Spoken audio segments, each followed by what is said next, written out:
We are about to hear from Max Igan.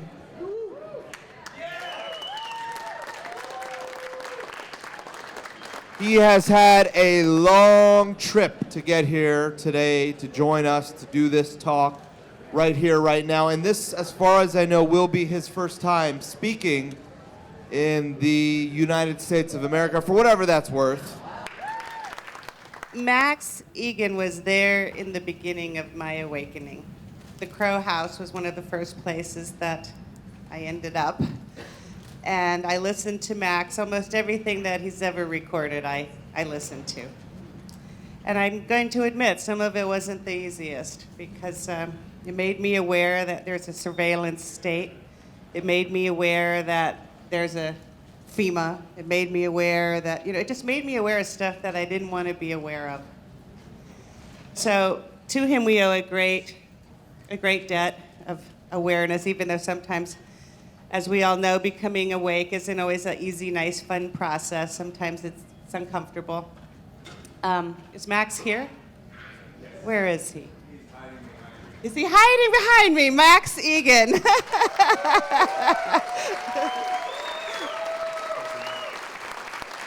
So glad to meet you.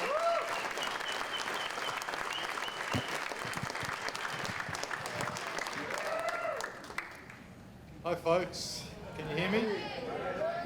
Should I hold this? Can you hear me all right? It's nice to be here. I'm here in body. I don't know if I'm really here in mind yet. I've just done 46 hours travel to get here from Peru, which is like 10 hours flight.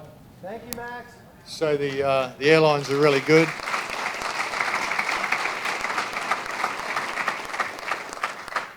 So if I get a little vague during the performance, or if I stumble and fall, just deal with it.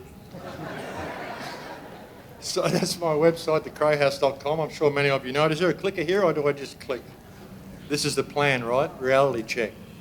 We are in for a reality check today, folks. I always like to stress that. So this here is a picture by a friend of mine called Adam Scott Miller, and what it's called is Wisdom's Dare, because that's what I believe life is. Life is wisdom's dare. It's daring us to be wise in what we do. And with what we've got here, with our time here, what is life? What are we here to do? I think we're here to be wise with the time that we've got, because I think we could create any type of reality we want. Now, we've got a beautiful world. We really do. It's a beautiful world. That's where I live. That's my world. Beautiful place, but it's a beautiful world. It's a very, very beautiful world. We, of course, are making some home improvements, which may not really be the best, I would suggest. We're kind of really going hell for leather with it. But really, we've got a choice, folks, whether we want this or whether we want this. And the problem is that we see this coming, we see this being created around us, and we look for those who created the problem to try to fix it. We go to our governments to try to get help. And they don't really help us. They help the guys who sponsor them, which is not us. And the problem with doing that, of course, like we vote people in, we vote people out. We even might want to try to form political parties of our own and get involved in the political system. But really, it's the political system that created all the problems. It really did. The only hope we've really got for this political system is to enter it with the idea of reducing it to the point of non-existence. We've really got to reduce government to the point where we don't need government at all.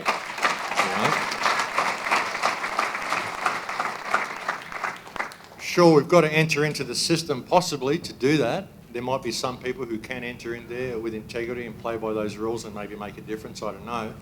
But we've got to support those who do. But there's no good thinking that we're going to find the solution from government, because government won't help us. We can ask them for help. Sometimes they do give us help when we ask for it, but it's not always the type of help that we want.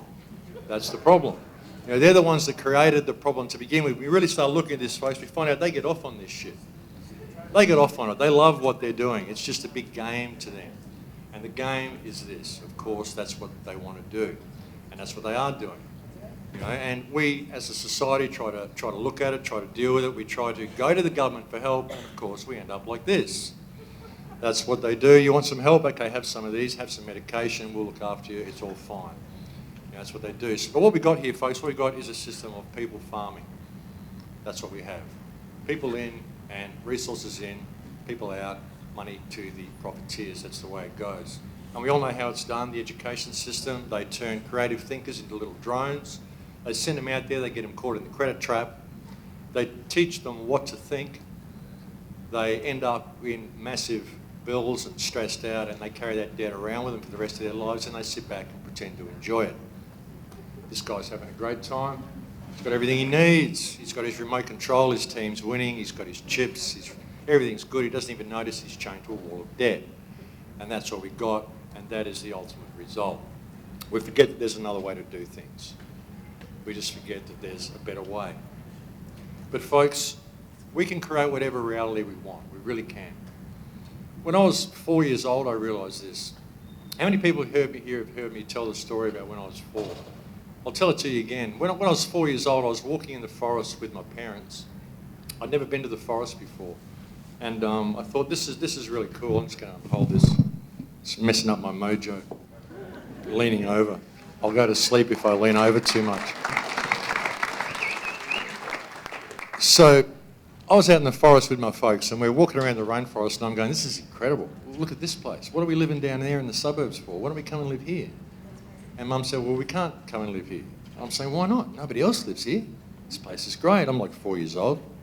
And she says, well, we can't live here because we don't own the land. And I went, well, what do you mean own the land? She said, well, you've got to own the land, son. And I said, who owns the land? And she said, the government owns the land. And I said, how did they get it? And she said, you'll understand when you get older.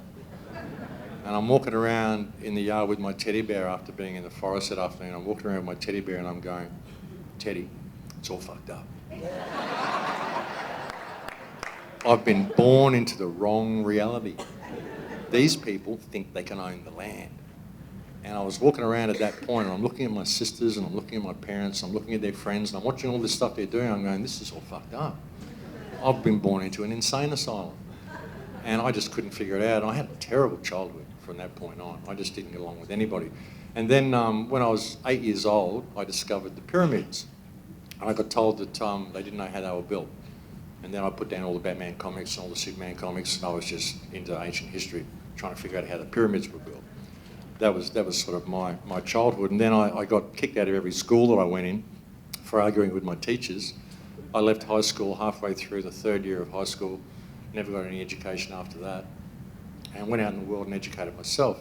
I used to really annoy the teachers because I didn't do any of the classes. I wouldn't attend any of the classes, but I'd find out what all the topics were, and I'd go to the library and I'd read all the books, and then I'd come and do the exams and I'd pass the tests. And they really hated that. And then when I did attend the classes, I'd just argue with them all the time. You know, they'd say something, and I'd say, excuse me, I've just read a book on that exact subject, and what you're presenting the class with is the most commonly accepted theory on that subject. You should be presenting that as the most commonly accepted theory and giving us all the other theories and possibilities on that subject and letting us make up our own mind. That would be real education. And they used to hate it. So I ended up with my own desk outside the principal's office for my last 6 months of high school because no class would have me. And I was sitting there halfway through my exams in grade 10 and I just went, what the hell am I doing here? And I just walked out halfway through my exams and became a musician and travelled the world and never looked back. Had a great time. I thought, well, life is art, so I will do the art of my life, whatever that is. I will be myself, I will express my art, and I will see what happens, you know. And I got to travel around the world, I got to research all the ancient history and all the stuff that I wanted to research just by playing guitar. And if I wasn't doing that, I would have been sitting at home playing guitar. So I worked out pretty well, you know. And I've got all these people, they used to sort of pay to travel around the world, and I used to get paid to travel around the world. That was pretty cool. I used to work about 5 or 6 hours a week and make more money than most of the other people were making because they were musicians, and we kind of had it pretty good back then before the industry was regulated and the government got hold of that one too. But you know, back then I could see, you know, we create our own reality. And this reality that we've got now, we've created it. We've created it ourselves. All this mess that we're in, we've created it.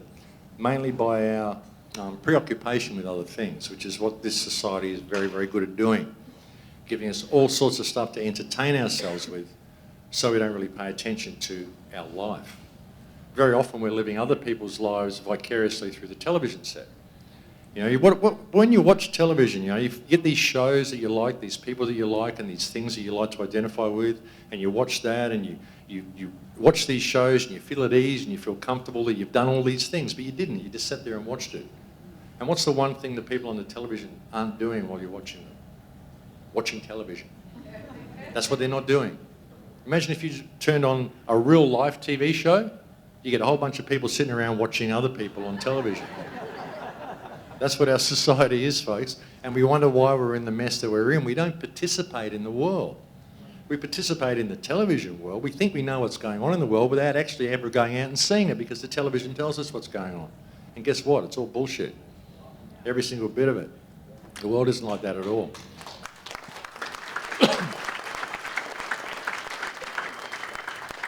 So they've created the reality for us. They've created our reality because they know that we create our own reality. Well, hang on. The nanny state will do it for you. We'll create your reality. We'll look after everything for you, and we'll keep you safe at the same time. We'll fix your teeth for you. We'll give you this stuff. This will keep you thinking clearly as well, of course. You know, fluoride is now registered as a neurotoxin. It's been listed as a neurotoxin by the Lancet, the world's leading peer-reviewed medical journal, has officially classed fluoride as a neurotoxin, folks. So you might want to ask your government what they're doing, putting it in your toothpaste and all this stuff. And all the stuff they're putting in your food. You know, what they're doing, this is how they're getting to us. This is how they're keeping people stupid. This is why people don't notice what's going on. People aren't getting nutrients from their food, GM food. If you really look at GM food, you find it causes sterility in 3 generations. All the animals that they've tested GM food on, it causes sterility in 3 generations. It's all about depopulation, folks. That's what GM food is about. They can give you food that looks good, tastes great, makes you big and fat, but doesn't give you any nutrients. Gives you all these cancers, gives you all these problems, all these thyroid problems, all these issues that you develop later in life. They're modifying the human race is what they're doing.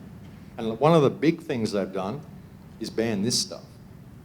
That's how they've really, really got to us, folks. I don't know how many people have researched this stuff, but this stuff is incredible. I research it all the time.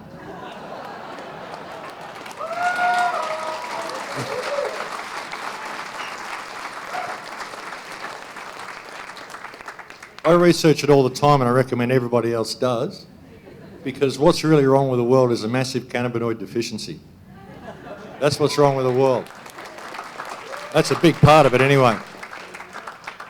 I'll tell you right now that there is no recreational use for this plant. There is only therapeutic and medicinal uses for this plant. It's not a recreational drug at all. It's mankind's companion plant. You know, you have an endocannabinoid system in your body, folks. Every single organ in your body has receptors to receive the cannabinoids that are found in this plant. You have them in every single organ in your body. If you juice the leaves of this plant, you just don't get sick. It keeps your body in balance. If you eat the seeds, it is the perfect food that you can live on entirely, just the seeds. It'll actually dissolve artery plaque. If you distill the oil out of it, the essential oils, the psychoactive oils, it'll cure just about anything. I have personally, on myself, cured skin cancer on my back with 1 application of psychoactive cannabis oil. 1 application.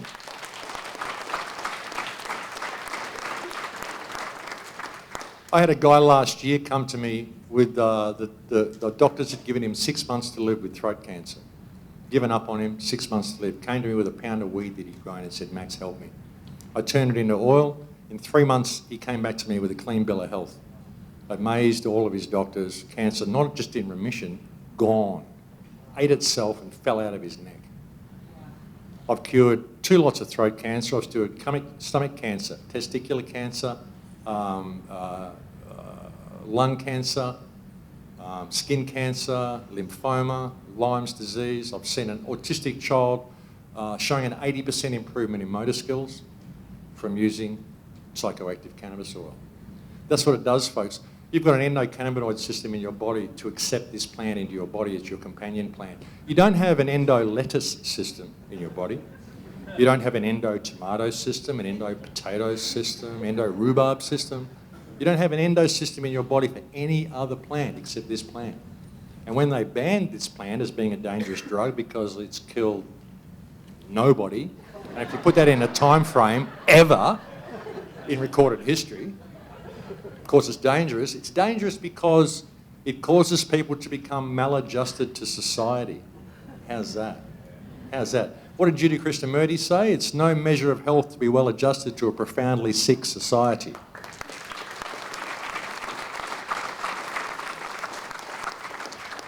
They don't want people smoking this plant because you get a businessman sit there after ripping the world off all day, go home and have a joint, go, holy fuck, what am I swimming in?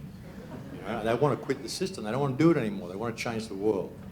But this plant is a healing plant. It's our companion plant. And when they banned this plant, everybody started getting sick.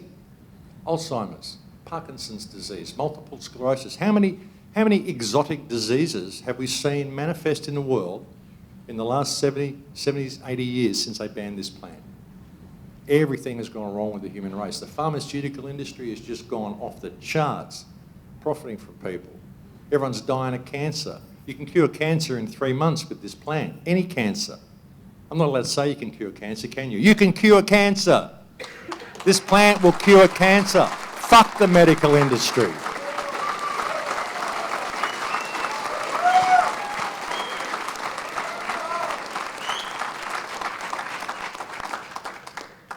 But we're not allowed to use it. They've got better ideas for us. They can put medicine in the sky. That's what they're doing now in Australia. They want to spray lithium in the sky. Isn't that good? Keep everybody happy. Isn't it great? We're all happy. What's there to worry about? It's all good. Let's just focus on the light. There's no dark. It's all good. It's all happy. That's what they're doing to us, folks. What they're doing to our kids. The electromagnetic radiation we're swimming in. Everything they're doing and the way they've educated people lately. That's been really good as well. You know, because this is the world that they've created. This is the world we've let them create because we create our own reality. And this is the reality that they're creating. This is pretty good in this country, right? That's about where we're going. You notice this too. That's been great, hasn't it? That's been great to keep us safe, to keep us protected. And of course, what you got is this, and the result is that is about the level of our freedom at the moment. That's about how close we are to losing everything. That's about the state of human consciousness, I think, at the moment, although it is waking up. People are waking up, a lot of people are waking up. But how did it get this way? It got this way because people believe what the media tells them they believe. And even when we look at this, I'm trying to figure out where I was going with this slideshow, folks, because I did have some plans for it. But I'm very vague at the moment. And when we try to figure out where we're going with all this, they tell us to resist, okay? Do you think we should resist, form a resistance? I think resistance is a loaded term. Resistance implies something that is inevitable, that you must resist as long as you can. We'll form a resistance. We will resist this terrible beast that's coming. No, fuck the beast. We'll respond. No resistance, response. Full spectrum response. Okay? Shoot an arrow of love at the world. But what is love? What is love? Love is not fear. Love is the opposite of fear. If you really look at reality, I believe this is an emotionally based reality. It's a reality we create ourselves. We really do. And it's based on the electromagnetic emotion and the language of the heart that we speak all the time. Many people who've listened to my shows will know about this. And it doesn't mean you've got to be warm and fuzzy. I'm certainly not warm and fuzzy all the time at all. But it's knowing the state that you're in, knowing that it's an emotionally based reality. And really there's only two spectrums and the extremes of those two spectrums, which is love and fear. That's it. Really, you can call it black and white, up and down, whatever you want. Emotionally, it's love and fear. So really, if you're in a state of love, what are you in? You're in a state of not fear. That doesn't mean you're warm and fuzzy. It means you're not afraid. Not afraid to be yourself. Not afraid to speak your mind. Not afraid to be who you are.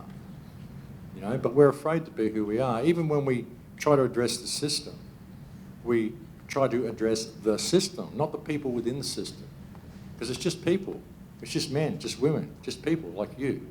Nobody has any more value than anybody else. But the problem is, you know, we see legislation that's put in place by the ministry of whatever, and we go for the ministry, not the person who sat in the office in the ministry that wrote the legislation. We don't have the not fear to go and talk to that individual. You know, we think, oh, you know, we're in a state of love, that means I've got to be all nice and gentle and all calm and all kind and all this sort of stuff. No, bullshit. Go speak your mind. Speak your mind, because if you're in a state of not fear, that's what you do. And if you're in a state of love, you are in that warm, fuzzy feeling for the people around you, then you need to be in that state of not fear to go and address the problem. Now, because we always put band-aids on symptoms for all of these things. You know, we see an issue that the government creates, like a mining company or a fracking well or something. We go to protest the well, which is good. We need to do that. We need to block the well. We need to stop it happening. But it's no good point really doing that and going protesting the mining company and doing all these sorts of things. We need to go and address the legislation that allowed the mining company to come and do what it's doing. Now, I had a great go with that in Australia, where I looked at coal seam gas mining as being affecting groundwater, and how groundwater is necessary for the security of our nation, being a spring-fed nation. So any threat to groundwater must be a threat to national security. So can the politicians who allowed this legislation to come into place please show cause why they shouldn't be held accountable for this attack against our national security? And they stopped that well within a week when it was put in that way, right? So it's addressing things in the right way when you look at all of this sort of stuff, you know. The warrior spirit, folks, that's what we've got to do, because that's what it's all about. The warrior spirit. The warrior is not afraid. The warrior stands in integrity, you know. And you can be in a state of love. It doesn't mean you've got to be warm and fuzzy. It means you're not afraid to stand up for what is right and do what needs to be done. Now, because if we don't, folks, this is where we're going. This is where we're going, and that's not real good if we're not already there. Of course, they're doing it. How have they done it all? They've done it through the war on terror, haven't they? That's how they've managed to get rid of all our rights and take all of our rights away. How they managed to bring on the police state and everything through the war on terror. And what's the war on terror? I had to put BB in there. And what is the war on terror, folks? It's just this. It's a chess game. That's all it is. You know, the whole war on terror is designed to do exactly what it's doing. And really, when you look at the war on terror, it's a war for greater Israel. And I'm sorry if anybody doesn't like that, but that's what it is. It's a war for greater Israel. And it's a war to take all of our rights away from us. That's what it is. So what we have to do is start thinking outside of the box, folks. What box? That box. We've got to start thinking outside of the box. And I put this slide in here. Trying to think why I put this next slide in here. But look, where they're taking us, folks. Has anybody here seen my film that I put out in 2012 called Transformation? Yep. That when I made that film, I kind of went right out on a limb with that film, looking at the transhumanist agenda. But it's really everything that I said in that film has basically been proven to be true. So, and that's where they're taking us, folks. There's this transhumanist nightmare that they're putting in place. If you look at Brave New World and 1984 and books like that, they kind of outlined it in those books, but it's even worse than that, what they're doing. When you really look at it, what they can do now, I don't know if anybody's been watching the news, what they can do now is they can manufacture fully functioning sperm in a lab using stem cells. They're doing this because, of course, there's certain the sperm count's down, so we need to do this. Well, why is the sperm count down? Because you're packaging all the food in plastic, which leaks estrogen into the food, which kills male sperm, of course. So it's all done by design, you know. So they're now able to manufacture sperm in a lab, fully functioning sperm, okay, using stem cell technology. And what they're also able to do, what they're working on, is artificial wombs. They call them ectogenesis chambers. So you think about it. Recently, in Australia, there was the food regulators or the health department, someone, I don't know, I'm a bit vague at the moment, but one of the regulators was looking into the food and found nanotechnology in the food. Why is there nanotech in popular sauces and dressings and cereals and stuff like this? And you can guarantee, folks, if it's in Australian food, then it's in American food. It'd be everywhere. So if there's nanotech in the food and they're spraying nanotech in the skies and they're putting in all these smart grids everywhere and you're an electromagnetic being and it all runs off electromagnetism, where are they going with all this? What if you can create human beings from the ground up? We all know what they're doing with chemtrails. Anyone seen any of Sophie's work, Sophia Smallstorm? Fantastic work. I've really got to give a little bit of a tribute to Sophia. She's a wonderful researcher and the work she's done on chemtrails is outstanding, it really is. I used a lot of it in our transformation. The RNA that they're able to create now, artificial DNA, DNA's chemical cousin, RNA, they're creating all of this sort of stuff. So what if you can create a human being not by just modifying us the way they were doing, the way I talked about in transformation, which is quite possible, which they're also doing.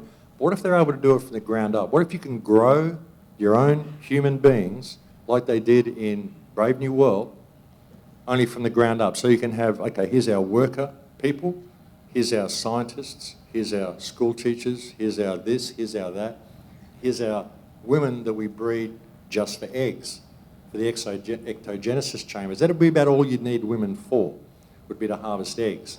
And of course they'd be bred to believe this was a beautiful life that they were doing and this is what they're for. And they have to be kept away from the rest of society to keep pure or whatever you want to do. Put them in a temple the way they did in the Roman days, the Vestal Virgins, all that sort of stuff.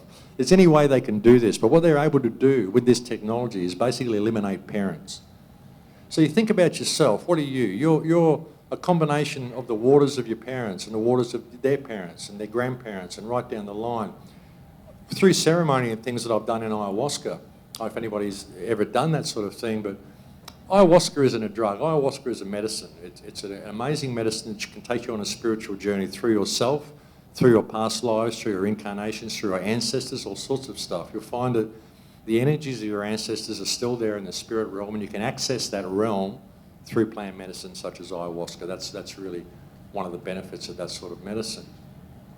And you find that you are the combination of all of the waters. Who you are, your soul, your personality, is the combination of all of the waters of all of your ancestors, because water has memory. Water has memory. You look at some of the work they've done with water clusters, how it all works. Water remembers every emotion it ever experiences. Everything it ever experiences is encoded in the water. That's like the RAM drive of the planet. And the waters of all of your ancestors and everything they experienced and every emotion they had is all in that water that created you. What happens when you take that away? What happens when you create an egg and an artificial sperm cell and you create a new human? What is it? Would it have the same soul? Would it be the same as us? A robot. What would it be? It'd be a person, but would it be a person? And if you're growing these people yourself, where's the conscience with what you have to do with these people? You grew them. They're yours. So you see where they're going with all this. You see where they can take it. And when you see those who control this world, you think they'd like to do something like this? Damn straight they would. So you've got most of society gradually weeded out through all the diseases they're implementing and introducing, through all the drugs and the food and the fluoride and just the shit that they've got us subject to. And they gradually bring in all of these little things to fix the problems, like artificial sperm, because the sperm count's going down. We need ectogenesis chambers because too many women are having miscarriages now. And, we want to keep our figure and all of this sort of stuff. So you promote that it's all about the look, the exaltation of youth. You can't get old, you can't get a wrinkle, you can't look like this beautiful person on the TV or you're a lesser person, And if you weren't given all these parameters to judge yourself by, why would you judge yourself as anything but perfect anyway? Because you're all perfect. You all came here to be you. Every single one of you came here to be who you are. With whatever flaws you may perceive you have, you need those flaws, which aren't really flaws at all. They're just what you need to have the experience from that perspective, which is needed. Otherwise, you wouldn't be here. So you came here to be you, and with all of what you may perceive as flaws, and no one can be you better than you. No one. No one will ever have that unique perspective like you. You are absolutely perfect at being you and having that perspective. So why would you ever consider yourself to be anything less than perfect? Everybody. Everybody. There's nothing wrong with any of you. Anybody. Anywhere.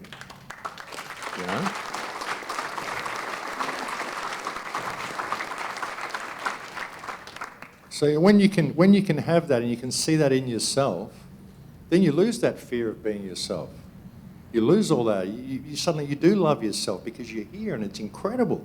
Just the fact that you're here. I really believe that this is a computer, a biological instrument, and my DNA is tuned to a certain frequency that plucks Max from the field. And I experience that one frequency of universal conscious through these eyes as Max. And you pluck another one from the field that you experience as you. But it comes from the same place. There's really only one of us here, experiencing the world from all these billions and billions of different perspectives. All of us, you know. And when you can really see that in yourself, all the barriers break down with people. Suddenly you can look at people and you can go, wow, what's life like from that perspective? Because you are me, in Lakesh. I say that in every radio show, in Lakesh, which means I am another yourself. We are all each other. And when we can respect each other and interact with each other in that way, hold no barriers with each other, just be ourselves, complete with all what we perceive our flaws to be, just be open. I mean, I wear my emotions like on my sleeve, folks. You might have heard that rant I did on the radio the other day. I have no problem showing my emotions at all. You know, but once I've showed them, I don't hate anybody, but I'm not gonna bottle it up. I'm gonna let it out and I'm gonna say what I want to say. I'm not gonna bottle it up, but that doesn't mean I hate anybody. I don't think I know how to hate. I really don't. I get pissed off, but I don't know how to hate. You know, so we don't want this world they're creating, folks. We don't want to be able to do, we don't want to let them do this, but this is what they're doing. This is what they're doing because we're letting them do it. And what will that sort of a world be like, folks? It'd be a great world, wouldn't it? But people will just go along with it because they believe anything. You can tell them anything. It's all good. Here's what's happening. Here's the news. New war on terror. But we don't talk about all this stuff. We see it happening and we don't talk about it. There's a lot of stuff that we don't talk about in the world today. And the nanotech and what they're doing and what they've done to our sexuality as well, all of this stuff, we don't talk about it. Sexuality is a very, very taboo topic, isn't it? But oh my God, look what they've done to that. You know, sex is as natural as sleeping or eating or breathing, but it's something that we don't think about, we don't talk about, it's taboo, you know. And you know, they put it in your face, so there's all these sexy people everywhere, but you're not allowed to think sexy thoughts. Don't think that, you're a pervert. You know, and then so everyone bottles up their emotions and they put all this porn there so people can go away and have all these secret lives. And they don't express their natural sexuality, so it divides the races. Look at the division between men and women in so much of the world today. So these men turning gay, all these women turning gay because they just can't get along with each other because no one can figure each other out anymore. You know, because what they've done to our sexuality because it's just so unnatural. But that's one of the things we don't talk about. And then the war on terror and what it really is another thing we don't talk about. But that's really what the war on terror is. As I said before, the war on terror is a war for Greater Israel. That is the plan that you'll find out. If you ever really want to know what's going on, folks, go and read this book, okay? Read this paper, Oded Yinan's Strategy for Israel in the 1980s. It came out in 1982. And what it talks about doing is basically balkanizing the entire Middle East, splitting all the Middle East up into sectarian factions so that Israel will have to go out and basically calm the area and patrol the area and keep them all safe because it's the only democracy in the area, which is a load of shit. It's not a democracy at all. It might be on the surface. It might be if you're an Israeli, a Jewish Israeli living in Israel, then you're living in a pretty democratic situation. But anybody else, if you're a Palestinian, it's not like that at all. So it's just interesting. And when you really look at it, it's not even, you can't even blame Israel. It's a mechanism. It's a mechanism that's being used to destabilise the world. And like I said, it's a multifaceted plan. It's not just about creating Greater Israel. It's about locking all of the Western world down, or all of the world down into a police state as well. And if they can lock the world down into a police state, all Western countries, and keep us totally into this food that they're feeding us and gradually introduce this transhumanist agenda, then what do you think the Western society is going to look like in another 50 or 100 years from now? And they can do that to the Western world. They don't need to do it to the whole globe. They've only got to do it to the West. Do it to America, England, Australia. They don't need to do it to Europe. Europe's fucked. Europe's gone. Forget it. Everyone here been to Europe? You've been to Europe? Too late. You missed it. It's gone. It's gone. Really, what they've done with the influx of migrants there, it's really, you're going to see a lot of trauma come to Europe in the next 100 years. Hope we might still be able to fix it if people can wake up in time. But Europe's pretty well gone. They're not even going to need to transhumanise Europe. They'll just turn it into this mishmash, which has been the plan all along. But the war on terror is basically this war for Greater Israel, and that's how it's being run. You know, the Jewish lobby in America is how it's being run. That basically says it all. if you want to know what's going on in Europe, you can read this paper, the Kalergi Plan. This came out in 1932 or 1938, one of the two, by this guy Koldenhove Kalergi, and this plan basically calls for the genocide of the peoples of Europe by mass migration. Okay, this is 1930s. They planned this.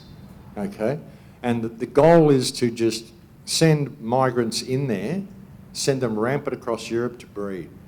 And that's what there's this rape culture which has developed, which is why you'll find a lot of pornography actually comes from Israel as well. You'll find that there's a lot of European women, Balkan women, who are taken out of the Ukraine and these places, believing that they're going to get babysitting jobs or nanny jobs and stuff. They're taken onto ships, they're taken to places like Turkey and Israel where they're sold into slavery. They're made to do porn and all sorts of stuff like that. This is spread out throughout the Middle East so that the Middle East guys get the idea that European women just like hard, rough sex, and they just send them into Europe to just go for it. And that's basically what's happening in Europe. The amount of rapes and things are just incredible. And it's about merging all of the people together. If you look at the plan, you look at the Kalergi plan, you listen to their own reports and the reports that come out of Israel. There was a woman, I can't remember her name, a couple of years ago who spoke about this quite openly on television, how that in another few years Europe will not look the way it does now. They will not have all of the cultures they have now. They won't have all of these different societies and all this sort of stuff. It will all become one race. They may not like it, but it's better for the larger plan, blah, blah, blah. And this is what they want to do. They basically want to turn the rest of the world into one race. So you can do that to Europe. You can transhumanize America and England, which is the way they're doing now. You can leave the third world countries, such as South America, for exploitation. You can leave the Asian countries for exploitation, mainly for human exploitation. You'll find out of the Asian countries, they've turned them into third world nations. And you'll find there's a lot of surrogate mothers and a lot of infants that come out of places in the Philippines and through Indonesia and Thailand that get sold into what they do with children. There's around about 20,000 children a year that are imported into just one state in Australia, into Queensland, Australia. So you can imagine what's imported into America, what's imported into England. A lot of these kids are from surrogate mothers that come out of places through the Philippines and Indonesia and Thailand and Ukraine. All sorts of places. There's a lot of human trafficking and child trafficking that goes on this planet run by these people.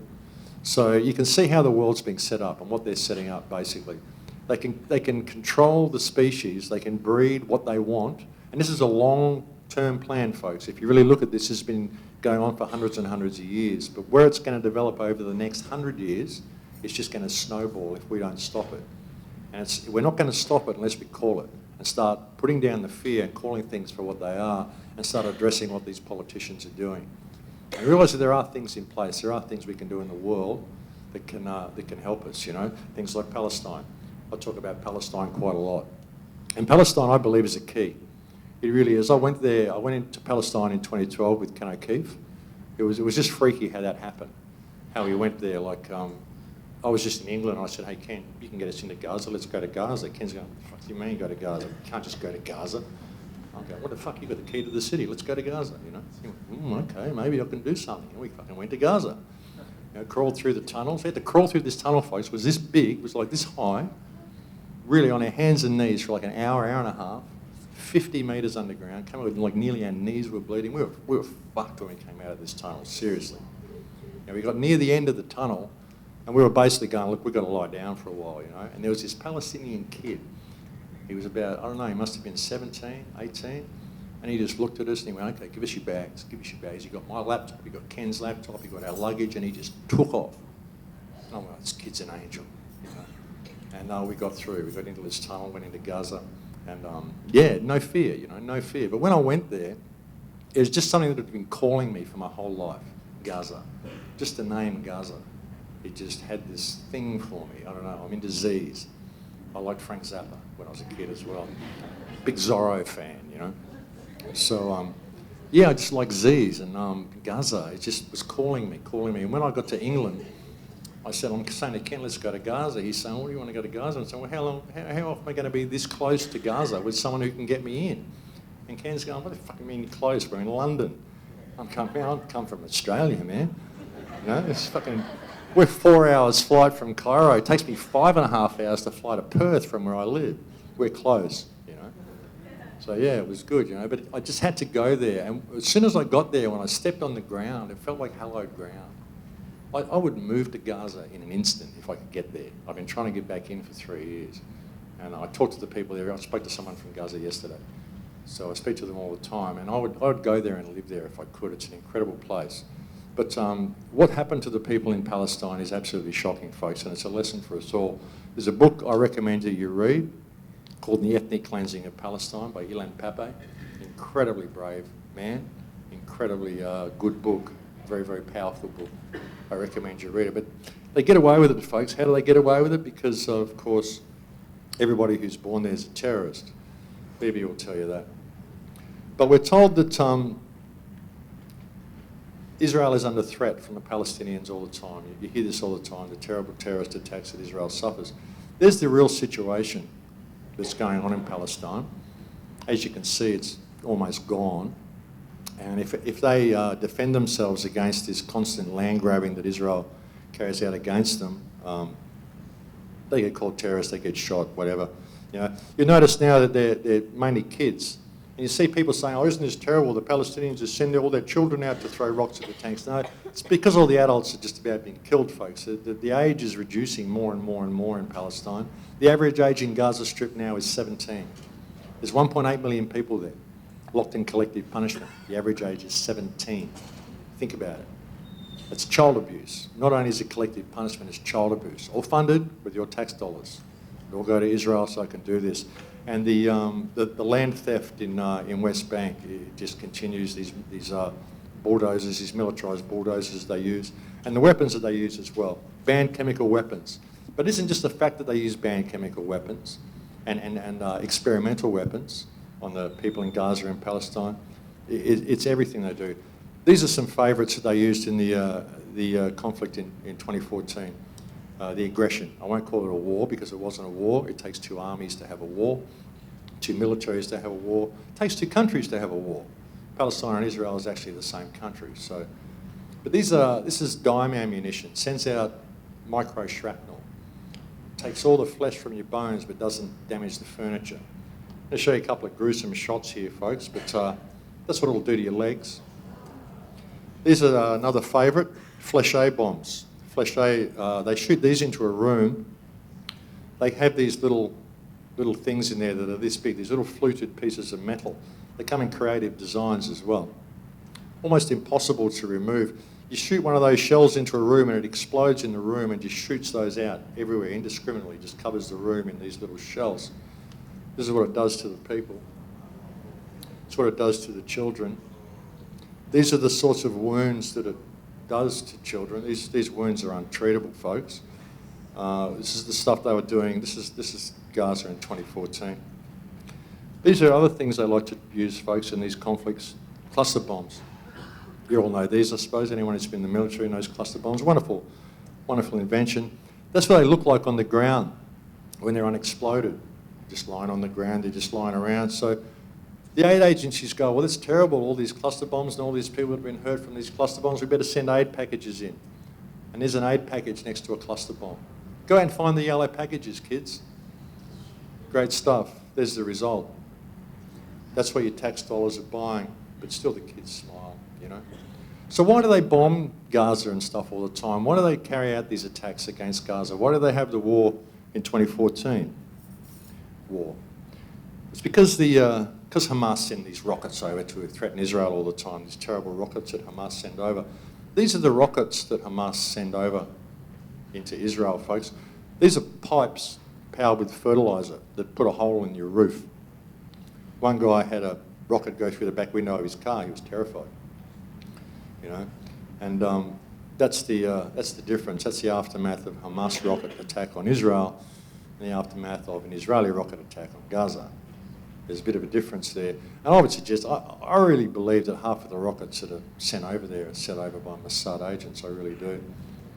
This is a friend of mine, a friend of Ken's, standing on the edge of Shijaya district after they bombed it last year, not targeting civilians, of course. They don't target civilians. That's little North standing there down the left-hand corner. There'll be thousands of people buried under that. These are all the rockets that they send over, you know. They tell you, look at all the terrible rockets that they're sending over, but you've got them all on a rack there. They don't blow up. Got all these pipes. That's all they are. They're just skyrockets, folks. That's Hamas rockets, you know. But yeah, I went in there in 2012 and I had a wonderful time. We built a schoolroom for these kids. But the kids, folks, they've just lowered the age of arrest in Gaza as well, in Palestine, because like I said, all the parents have been killed. So, and it's got to the point in West Bank where the Palestinian parents can't even let their children go outside and play because the Israeli soldiers shoot them. They're just afraid they'll get shot. They can just shoot anybody they want now. There was a video I've got of a young girl at a checkpoint, 14 years old. She was trying to get through a checkpoint and they just wanted to take her and she was just there saying, I haven't done anything wrong. So one of the soldiers pulled out a knife, threw it on the ground. And you can see her start shaking at that point because she knows at that point that they're either going to shoot her as being a knife attacker or they're going to arrest her. And if they arrest her, she just goes into a black hole. There's been 4,700 people, I think it's 6,000 people arrested now in Palestine without charge or trial. Over 1,000 children that are held in jail. They've just lowered the age. Now they can arrest children 14 years and younger. They can arrest now and put in jail as terrorists, which they do quite constantly. Israel has actually killed one Palestinian child every 3 days for the last 13 years and gotten away with it. Nobody's done anything. Israel has arrested 5 Palestinian children every day for the last 48 years with your tax dollars, folks, and gotten away with it. Also, Israel is also one of the biggest harvesters of organs in the world. I wonder where they get all their organs from. That's a Palestinian, that's a Syrian child found in a dumpster in Turkey. But that's what's happening, folks. That's what's happening in Palestine. And, you know, they do what they can to make light of it. You know, to me, that's a beautiful picture. That's a beautiful picture. That just shows that we can even turn this into art, you know. And they're honestly some of the most beautiful, giving, caring people I've ever met. They really are. But Palestine's a key for us, folks. And Gaza's a key. And I've spoken about this so often lately because it's a key. It doesn't matter whether you support Israel or whether you support Palestine. It doesn't matter whether you're Muslim, Christian or Jew. It doesn't matter what nation you are. It doesn't matter what you are. Because what Gaza Strip is collective punishment and child abuse. And just about a month ago, 2 months ago, Turkey or someone did something. And someone in the UN said, oh, you can't do that. The Geneva Convention's still in force. I said, great, great. Because I've been saying that for years. Because according to the 4th Geneva Convention, collective punishment is a war crime. End of story. It doesn't matter that Israel's been using flèche bombs. It doesn't matter they've been using white phosphorus. It doesn't matter that they've been kidnapping children. It doesn't matter they've been bulldozing homes. It doesn't matter all of the war crimes and things they've been doing. Just the fact that Gaza Strip exists, just the fact that it's there, is a breach of Article 33 of the 4th Geneva Convention. It's a war crime. That means every politician who supports it is a war criminal. Do you realise that every politician in the United States who got funding for their election had to sign the AIPAC Treaty? You know what the AIPAC Treaty is? It swears a pledge of allegiance to the State of Israel. Every single politician that signed that treaty is a war criminal. So what makes any legislation they've written valid?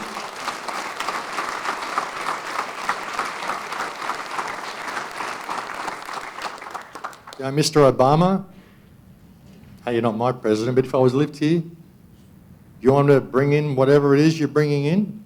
How is that legislation valid? How is any of the fucking legislation you people are bringing in valid if it can be shown that you're a war criminal?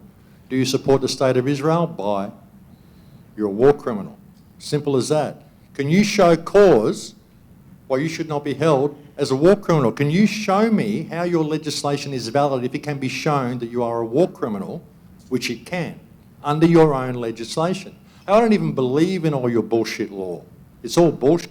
It's all just stuff you wrote down on paper and we have to go along with it. But okay, if it's going to be real, If you're going to tell me that your law is real and your paper actually means something, well, here's a piece of paper called the Fourth Geneva Convention that says you're full of shit and you're a war criminal and that everything you've enacted is invalid. And we need to address that point before we can even address the validity of the legislation you're asking me to apply to, obey and apply to my own life. We need to look at it that way because they're all war criminals, every single one of them.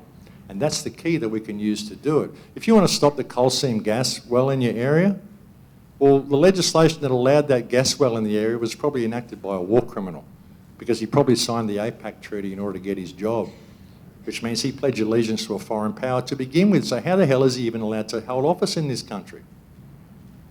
You know, and I say that about America because America is unfortunately leading the way in this because it's a puppet state like everywhere else. America has been created to be a war machine for the elite, you know, under the threat of terrorism and the threat of you know, keeping the freedom for the people, but it hasn't done that, you know. America's gone out and put bases everywhere and stomp on everybody under the guiding hand of those who control Israel, and the people of America think, oh, we're doing it to protect ourselves, but it's not like that. I think everybody here knows that, you know. But what's the key? What's the way out of it? I really believe it's Gaza Strip. I really do. I think Gaza Strip is the key for humanity. And if we don't save Palestine, then the way of Palestine will be the way of the world. Because what we see in Palestine is a mechanism of surplusing and warehousing human beings. That's what it is, folks. That's what they're doing, and that's what they're doing all around the world, warehousing and surplusing human beings. That's what all the FEMA camps are about. That's what this whole thing's about, and they just run these experiments. But they put it right in your face. They use Gaza to test all their experimental weapons. And Israel has to have Gaza there, has to have these terrible terrorists lurking at its borders in order for it to receive all the funding it gets, in order for it to go and stomp on the Middle East the way it's doing. But it's a key for us all to do it. If we could get out of this state of fear that we're in, of being too afraid to talk about it. Because of the whole thing that's been constructed around the state of Israel, this whole anti-Semitism, the Holocaust, all this stuff that's been cooked up and concocted around this state, so this state's able to get away with everything, and you can't speak out against it because if you do, you're anti-Semitic. But you find out that these people aren't even Semites. They're not even Semites. The Semites are the Palestinians. You know, all the Semitic people in the area. You know, most of the people who run Israel are from Europe. They're not Semites at all. So we've got to get rid of that, folks. We've got to embrace the warrior spirit.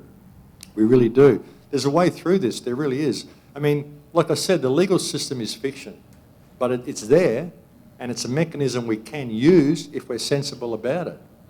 You know, so if you had enough of the population, you imagine if the whole community stood up and said, hang on, our country is supporting open war crimes.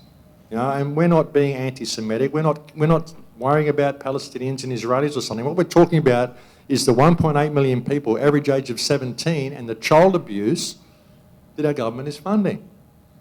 And we're not going to support a government that's funding this type of child abuse. We're going to strike. We're going to do whatever. We're going to just down tools and stop. I've been calling for a day of non-compliance since 2008. I'd really like to see that. Imagine a day where we all stayed home and did nothing. Imagine if nobody spent 1 cent for one day. This whole system would crash and burn, folks, in one day.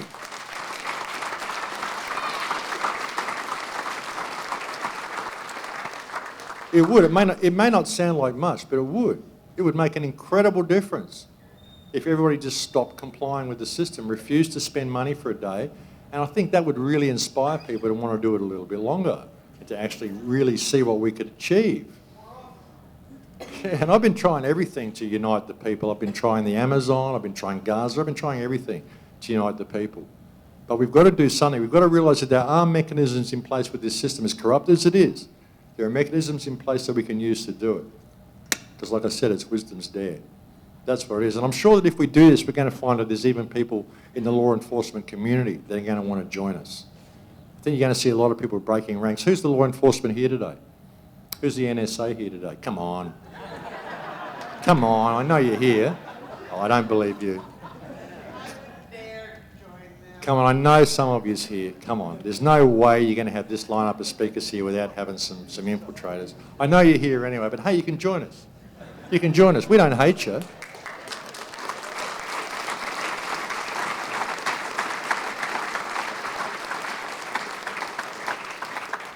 But this system's going down.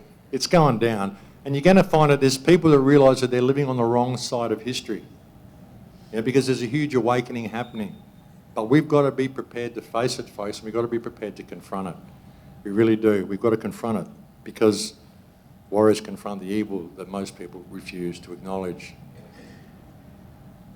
That's why we can use Gaza. That's why we can use all of this stuff to heal the world, because its wisdom's there. What sort of world do you want to create? We can create anything we want. We've got so much potential. We really have. We've got so much potential. I really believe that our creative potential is off the charts, folks. I really do. I really do. But I created a project last year called the Full Circle Project. One of the biggest problems we've got, I believe, is that we don't have support groups around us. I meet so many people. I have so many people write to me and say, I'm awake. I don't know anybody in my area to talk to. Can you help me with someone to talk to? Do you know anybody in my area? So I created this thing called the Full Circle Project. I'll find there it is. The Full Circle Project. And like I said, I'm a bit vague, folks. I'm stepping in and out of myself here. But with the Full Circle Project, you can go and log onto this site and you can create a profile and it will pinpoint you on a map. Won't put it on your house, don't worry, we don't want to know where you live. Just put it in your general area. Then you can do a search for people in your area. Okay, I want to form a support group, I want people to talk to. So do a search in a 1 mile radius or a 2 mile or a 5 mile or a 10 mile or 20 mile, up to 30,000 miles. Do the whole planet if you want, but it's not really local. So you can find a group in your area and form an action group or form a support group. So you've got people to talk to. Find like-minded people. And the same with everybody here today. I mean, we come to these groups, we come to these talks, and we think we've made a difference because we went to see all these great speakers. But everything you've learned from all these people here this weekend, you need to take it home and apply it to your life. Get involved in your community,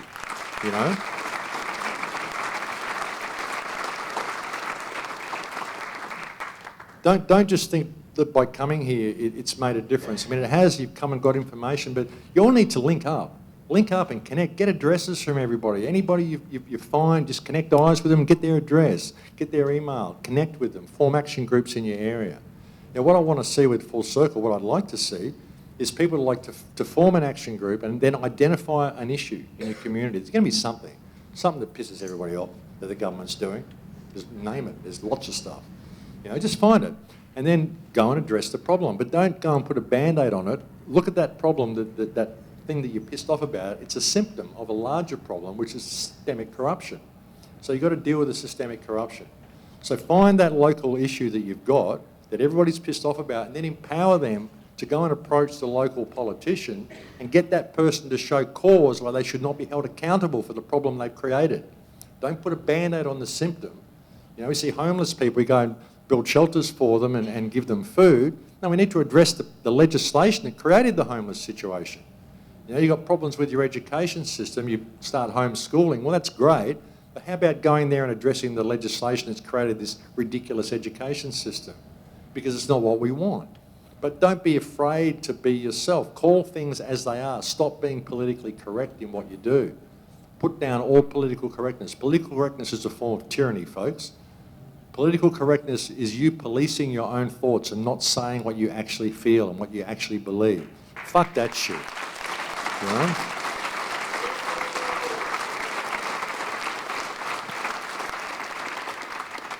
Just be polite and eloquent.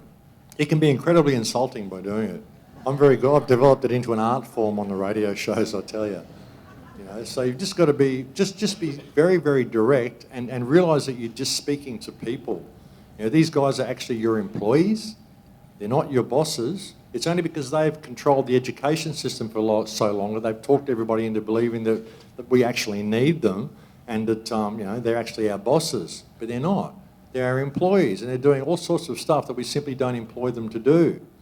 So we've got to really start looking at that, folks. But the Full Circle Project is a way you can do that. It's just a mechanism you can use to start an action group in your community. There's over 15,000 people signed up to it now.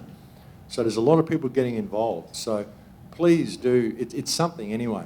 And it's a way of networking so that you can find out what everybody's doing, find out what action works. And if you do something, if you mount some local action in your area and you form some little action group, go and post it and let people know what you did so they can do it and mimic it in their community. And just share all this stuff and get to know people. I've had a lot of groups contact me. There's a lot of people forming groups. They're making a difference and they've got support groups. They've got someone to talk to which empowers them. Because that's a really big thing that we don't have like-minded people around us. We're out there educating people all the time. We're trying to educate people. We don't have that support, that one-on-one, and we need that. So do try to get involved in the Full Circle Project, folks. But, you know, we can embrace the warrior spirit and we can deal with this system. We really can. I think this is an incredibly important time for humanity. I really do. I think that all of these problems that we've got are opportunities. I really think this is one of the greatest opportunities for freedom we've ever had. I really do, because everything's laid so bare now. You know, never before in history has the system been laid so bare. But of course, they've trapped us in many ways as well, which is what the internet's been about. It's great that it's linked all us up. I mean, I wouldn't be here talking to you if it wasn't for the internet. We wouldn't have all the information we've got if it wasn't for the internet. But by doing that, they know where everybody is now. And I think that's why they've made a lot of these terror events so obvious, really obvious, like 9/11. I mean, shit, really. This was so obvious, folks. A lot of people saw it on the day. I did. A lot of people looked at this building going down and going, nah, it's all fucked up. You know, like I was when I was a kid. I've been born into the wrong reality. This can't happen, you know. So I think they've done this just to see who's awake, who's aware. We've got all these networks, all these Alex Jones type groups that have gone out there and pumped all this stuff out there. Fear, fear, fear, fear, fear, fear, fear. There's all the awake masses. We can pinpoint where all these people are, segregate, separate. And the way they've done it with YouTube and all the search engine results and stuff. Now you notice YouTube's had that much has changed in the last few years. Now you only get what you watch recommended to what you, these are the things that come up in your search results. It's based on what you've already viewed. So people that are always viewing mainstream stuff, when they search the truth, they don't even get it. It doesn't even come up in their search results. You know, so they've really, really managed to separate things. And now with all the new laws they're bringing in, they can start, you know, doing this sweep, you know, data retention and all the stuff they're doing. So it's been kind of a wolf in sheep's clothing in many ways as well. 5? Really? 10? Really? Really? Seriously? No, it's all right. I thought I'd only been speaking for about half an hour. How about another 2 hours?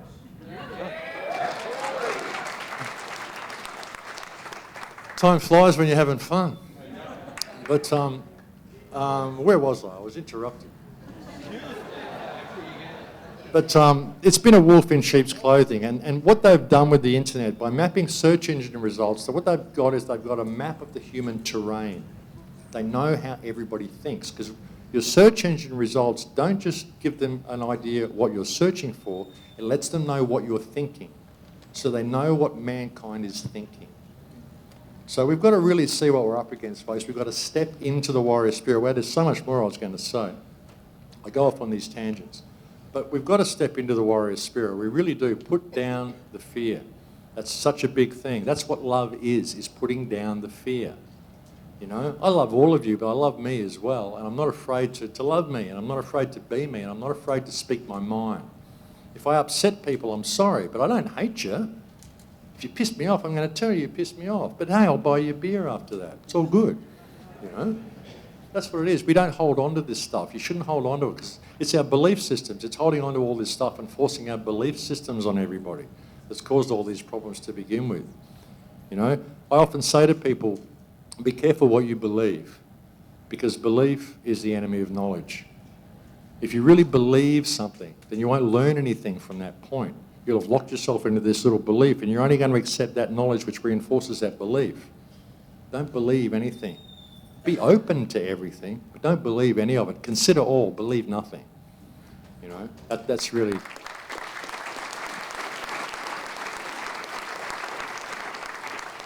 That's an important part. And even when you come to these talks with the speakers and everything that I've said to you today, hey, is everything that I've said to you true? I don't know. It's my perspective.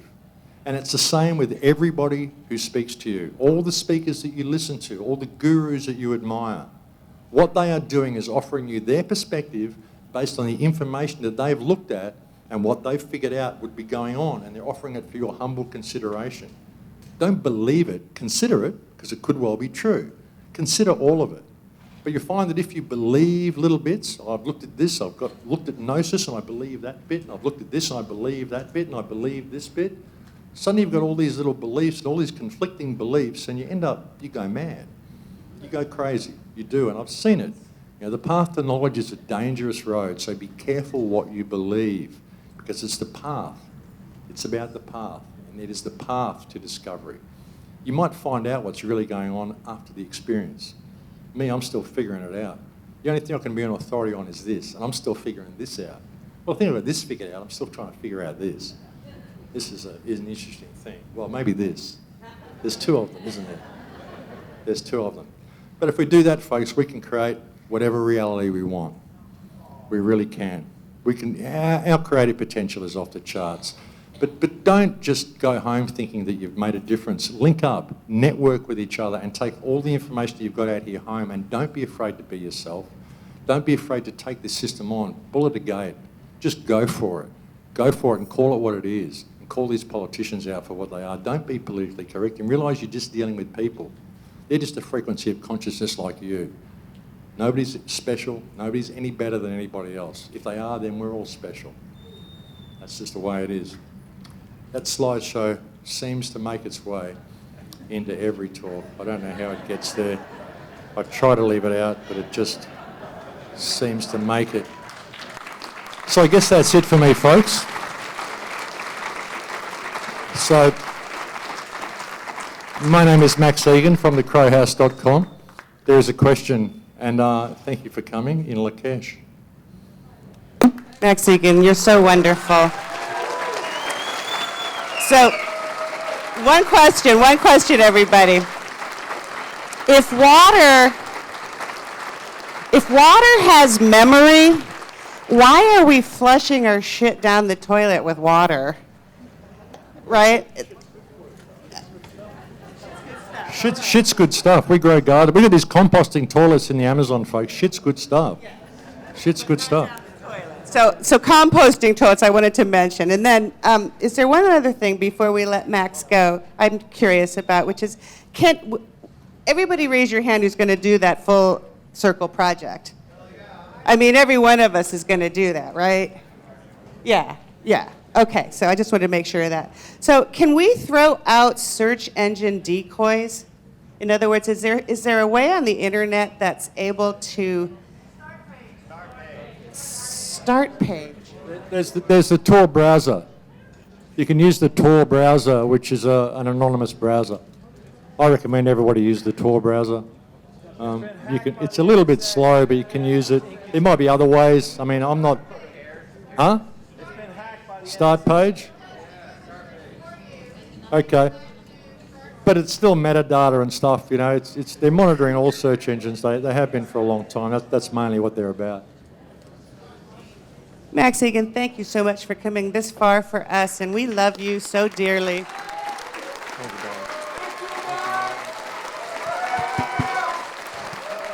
Max.